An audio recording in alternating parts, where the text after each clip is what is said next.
వేసవి మొదలైంది. తెలంగాణ రెండో రాజధాని వరంగల్ ప్రజల గొంతు ఎండుతోంది. మంచినీళ్లు లేక జనం హాహాకారాలు చేస్తూ ఉంటే అధికారులు అసలు పట్టించుకోవడమే లేదు. పైగా ఎక్కడికక్కడ లీకేజీలతో నీరు వృధా అవుతున్నా వారికి చీమ కొట్టినట్లుగా కూడా లేదు. మరి ఈ పరిస్థితిని చక్కదిద్దేదెలా?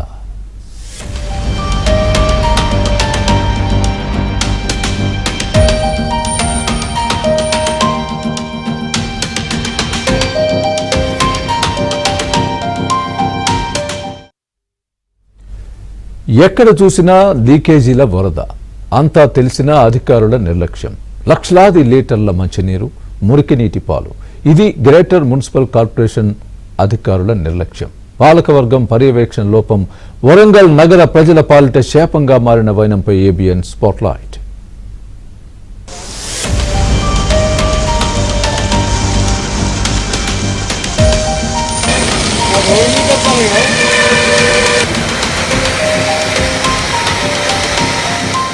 పైపులు పగిలి గేట్ వాల్స్ లీకేజీలతో ఇళ్లకు చేరాల్సిన తాగునీరు రోడ్ల వెంట కాలువల్లా పారుతోంది.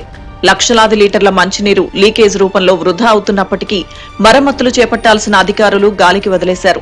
మంచినీటి కోసం ప్రతి ఏటా కోట్లు ఖర్చు పెడుతున్నా ప్రజలకు ఇబ్బందులు మాత్రం తప్పడం లేదు. గ్రేటర్ వరంగల్లో రోజువారీ నీటి సరఫరా ఎలా ఉన్నా 2-3 రోజులకు ఒకసారి కూడా నీటి సరఫరా జరగడం లేదు. పైప్ లైన్ రిపేర్లు, లీకేజీల నియంత్రణ, కొత్త కాలనీలకు డిస్ట్రిబ్యూటరీ వ్యవస్థ ఏర్పాటు చేయడంలో అధికారులు నిర్లక్ష్యంగా వ్యవహరిస్తున్నారనే విమర్శలు వెల్లువెత్తుతున్నాయి.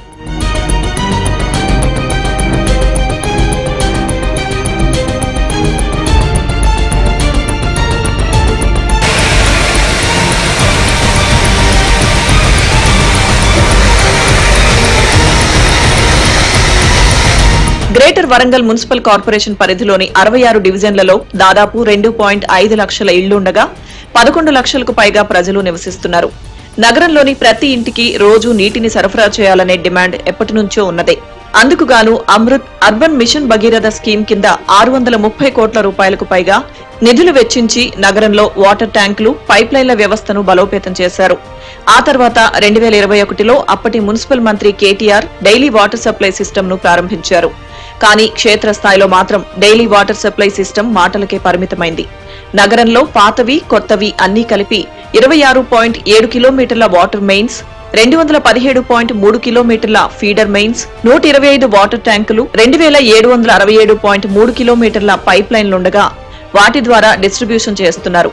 అయినా ఇప్పటి వరకు 2 రోజులకోసారి తాగునీటి సరఫరా జరుగుతుండగా వివిధ సమస్యల కారణంగా కొన్ని ప్రాంతాలకు 2-3 రోజులైనా తాగునీటి సరఫరా కాక గుక్కెడు నీటి కోసం ఇక్కట్లు పడుతున్నారు. 3 రోజులకోసారి నీళ్లు వదలడం వల్ల చాలా ఇబ్బంది గురవుతుంది. ఏంటంటే ముఖ్యంగా మన మెయిన్ రోడ్లలో లీకేజీలు బాగా ఉండడం వల్ల నీరు వృధాగా పోయి కూడా మా ఇళ్లకు నీళ్లు ఇవ్వకుండా జరగడం జరుగుతుంది. మన మున్సిపల్ సిబ్బంది వాటిని తొందరగా రిపేర్ చేసి అనుకూలంగా ప్రజలకు అనుకూలంగా డే బై డే వాటర్ ఇచ్చేసి ప్రజలను సంతృప్తి పరచాలని కోరుచున్నాం. అదేవిధంగా ఎల్ఆర్ఎస్ పైసలు వసూలు చేస్తున్నారు కాబట్టి ఇప్పుడు ఈ వర్క్ కూడా తొందరగా చేసి ప్రజలకు అందుబాటులో నీళ్లు తేవాలని, ఎండలు కూడా తీవ్రతంగా ఈసారి ఉండే రకంగా కనబడుతున్నాయి. మనకు రిపోర్ట్స్ కూడా చెప్తున్నారు. 3 రోజులకోసారి నీళ్లు రావడం వల్ల చాలా ఇబ్బందులు ఏర్పడుతున్నవి. ఈ సందర్భంగా గ్రేటర్ మున్సిపల్ అధికారులు ఒకటే విధంగా డిమాండ్ చేయడం ఏమనగా ఖచ్చితంగా ప్రతిరోజు వాటర్ సప్లై చేయాలని, అదేవిధంగా ఎక్కడెక్కడైతే లీకేజీలు ఉన్నాయో ఆ లీకేజీలు పూర్తిగా సరిచేయాలని, ఆ లీకేజీల వల్ల పూర్తిగా వాటర్ పూర్తిగా కలుషితం కావడం జరుగుతుంది. కావున గ్రేటర్ వరంగల్ మున్సిపల్ అధికారులను, అదేవిధంగా గ్రేటర్ వరంగల్లో ఉన్న అధికారులు, తర్వాత ప్రజాప్రతినిధులందరినీ ఒకటే విధంగా డిమాండ్ చేయడం జరుగుతుంది. ప్రజల అవసరాల కోసం Vaddepalli, KUC, Desaipeta under railway zone filter బెడ్ల ద్వారా 172.3 MLD నీటిని సరఫరా చేస్తున్నామని అధికారులు లెక్కలు చెబుతున్నప్పటికీ సకాలంలో ప్రజల ఇళ్లకు చేరాల్సిన డ్రింకింగ్ వాటర్ లీకేజీల కారణంగా రోడ్లు, డ్రైనేజీల పాలవుతున్నాయి.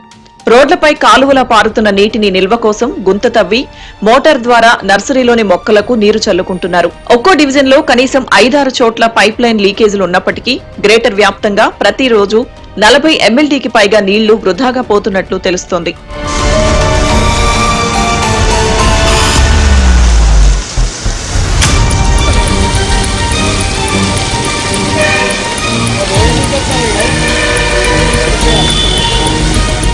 వరంగల్ కార్పొరేషన్ సిబ్బంది యొక్క అలసత్వం వల్ల ఇలాంటి పరిస్థితులు ఎదురవుతున్నాయి.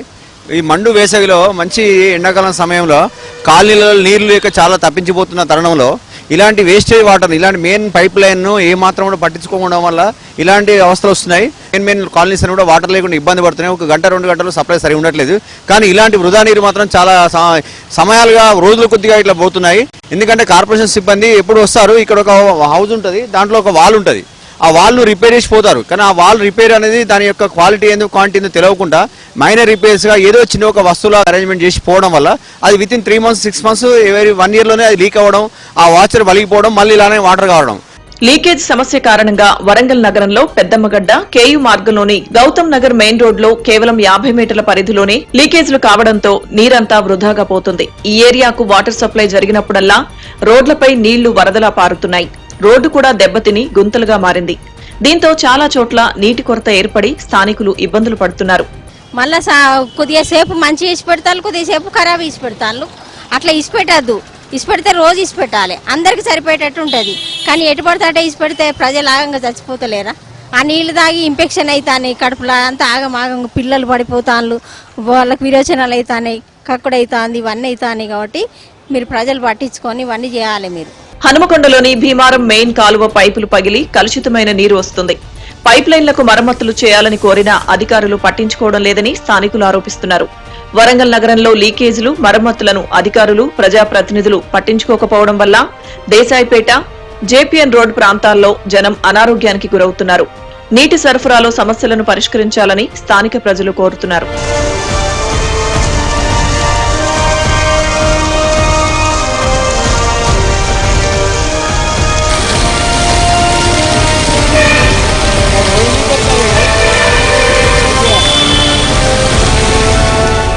ఒక పక్క నీటి వృధా, మరో పక్క నీటి కోసం కటకట. ఇది గ్రేటర్ వరంగల్ మున్సిపల్ కార్పొరేషన్లో ఉన్నటువంటి దుస్థితి. ఎక్కడ చూసినా ఇలాంటి లీకేజీలతో నీరంతా వృధా అవుతుంటే దానిని పట్టించుకోకుండా అధికారులు వ్యవహరిస్తున్న తీరు విమర్శలకు తావిస్తోంది. ఇప్పటికైనా అధికారులు ఇలాంటి లీకేజీలపైన దృష్టి సారించి నీటి కొరత ఉన్నటువంటి ప్రాంతాలకు నీరు అందించాలని స్థానికులు డిమాండ్ చేస్తున్నారు.